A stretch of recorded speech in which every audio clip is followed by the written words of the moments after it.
Guys welcome back to my new mini blog. आज चाहिँ म बिहान कहाँ गएर आएँ भनेपछि होइन मैले चाहिँ आज पसल गएको थिएँ होइन बिहानतिर। अब बिहान पसलबाट आएँ म। अब के लिएर आएँ भनेपछि होइन यता यता देख्न सक्नुहुन्छ के लिएर आएँ मैले। यो चाहिँ म लास्ट हजुरलाई घरमै देखाउँछु। लास्टसम्म हेर कस्टम देखाउँछु घरमा कस्टम हेर न प्लिज। अनि म घर पुग्दा म तिमी लाइक कमेन्ट सेयर गरेर राख। अनि म टक्क देखाउँछु है ल। तो गाइज मैले के भनेको थिएँ घरमा पुगेपछि देखाउँछु भनेर होइन।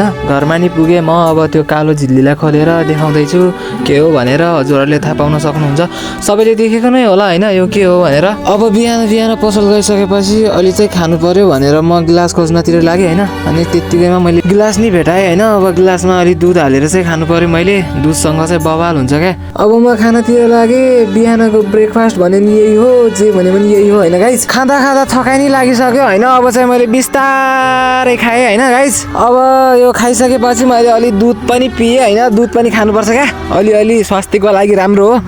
अब पाएपछि पच्काउने हो। आजको भ्लग यति नै। That's it today and tata bye.